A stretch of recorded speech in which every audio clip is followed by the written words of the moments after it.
let's talk about guarding our heart, right?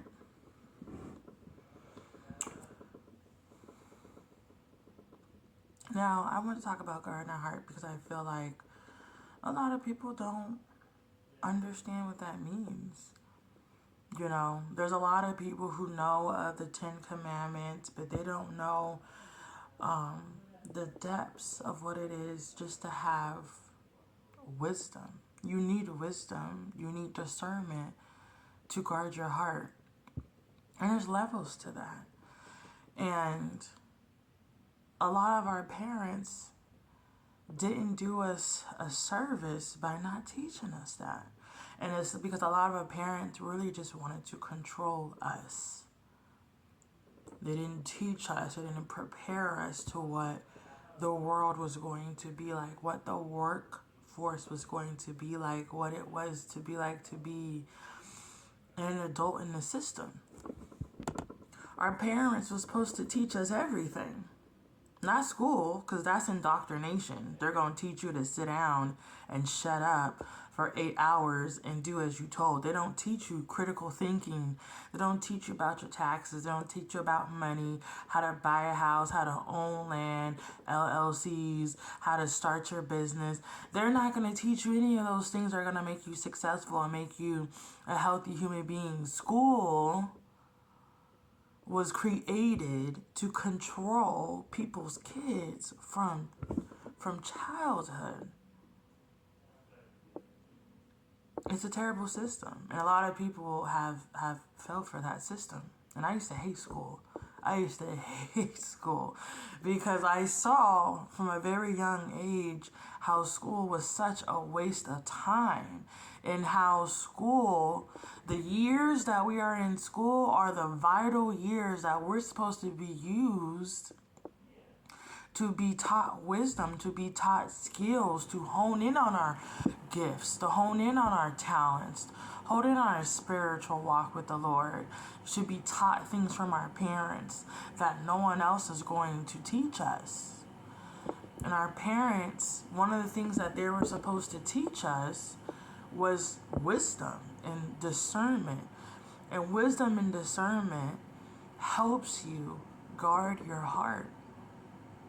Some of you, like me, have been raised in family generations. We've been raised in a family system where they tell you you have to tolerate your relatives. Mind you, your relatives are the family that was created from your own parents. So they're not your family.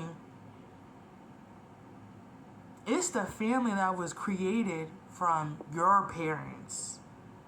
And when you get married and enter a covenant with your husband or enter a covenant with your wife, then you are supposed to leave your mother, leave your father, cleave to each other, and build your own family. But we have been taught in these broken family systems that we have to tolerate one another. We have to be around one another. Mind you, these are not people who are considered community.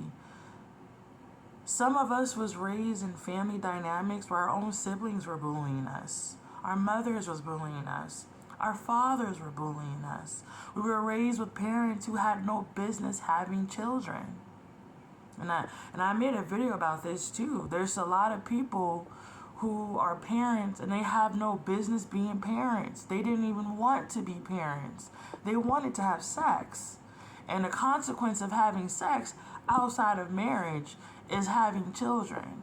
And when you have children out of wedlock, you're already creating a hostile environment for your children to be raised in. Already.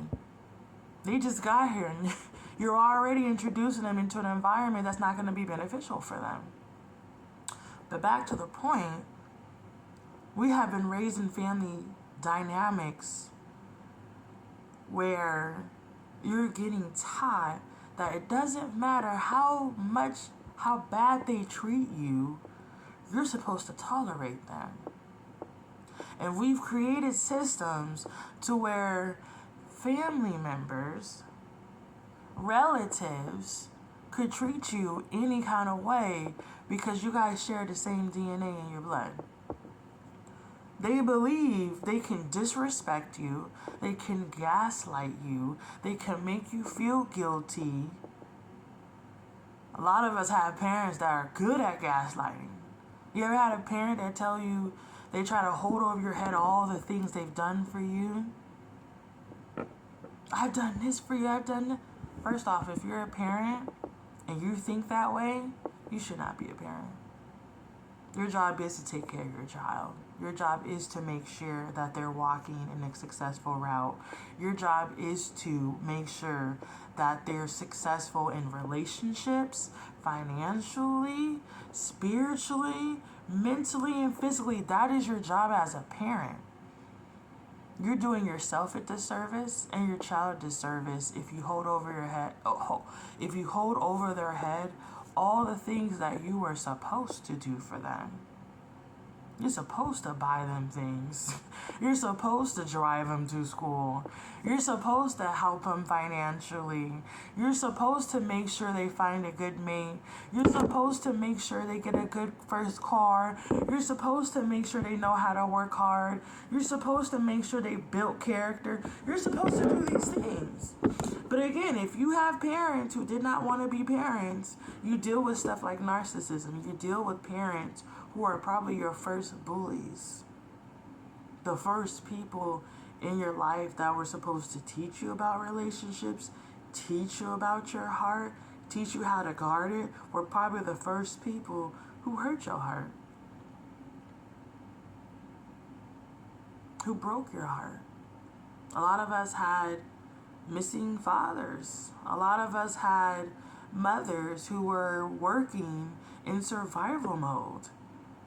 And they weren't nurturing, they weren't loving, they didn't have the capacity to come home and nurture and love and be there for their children. They didn't have the capacity because they had to come to work.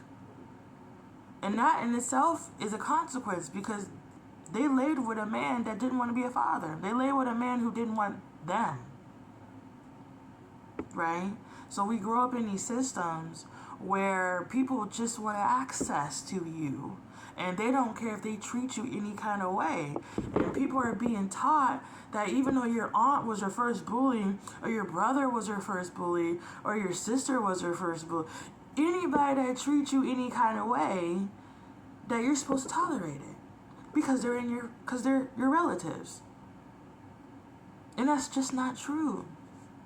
And let's break it down on why that's not true and why that's not what God wants for us. He doesn't want people in our life that disrespect us and they think it's okay, gaslight us, try to make us feel guilty, trying to always have access to us, and they think it's okay because we share the same blood. Some of y'all have been treated better by a stranger than your own relative, and you'll cut off that stranger before you'll cut off that relative, because a lot of us have been conditioned for years since childhood. That's why there's a lot of 30-year-olds who are cutting off their parents, cutting off their family members, cutting off their relatives, cutting off their brothers and sisters and cousins and uncles, and because they don't realize at a certain age, I actually don't have to tolerate that. They don't love me. They don't respect me. They don't cheer me on. They don't speak life into me. They don't speak love into my life. You've realized that at a later age because you were taught at a younger age that you're supposed to tolerate that. And here's a Bible verse to back that up for those who like to hear the word. So I'm going to read the book of Matthew, chapter 12, verse 46. As Jesus was speaking to the crowd, his mother and brothers stood outside asking to speak to him. Someone told Jesus, "Your mother and your brothers are outside and they want to speak to you." Jesus asked, "Who is my mother? Who are my brothers?" Then he pointed to his disciples and said, "Look, these are my mother. Look, these are my mother and brothers.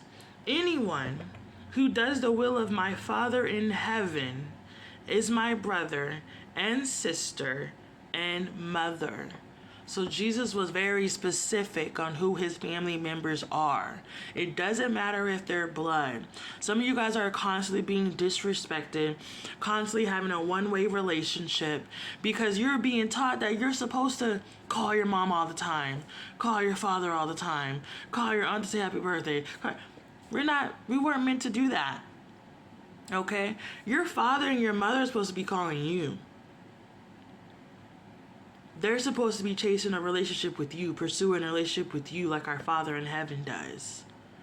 Your parents are supposed to pursue you. You're not supposed, there's this whole trend where it's like, oh, I'm parenting my parent. You're not supposed to do that. That's not your job. A lot of you guys are your parents' retirement plan. That's not our job. Their job was to bring us in this world and set us up for success.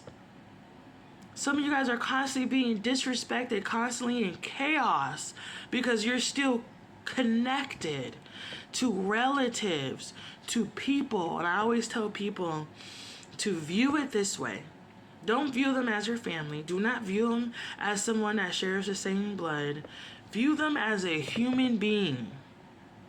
View your mother, view your father, your sister, your brother, your uncle, your aunt. View them as a human being, right? If they were a stranger and you just met them and you got to know their character, you got to know their heart, would you be friends with them? If your answer is no, cut them off. There's your answer. Some of you guys are still connected to chaos, and it's because you have yet to let go of people who are not good for you. You're calling people your brother, your sister, your uncle, and they don't do the will of God. Guess what Jesus says? If they don't do the will of God, they're not my relative. They're not my family. So guess what? If they don't do the will of God, they're not your relative. They're not your family. Let go of that chaos and watch peace come in.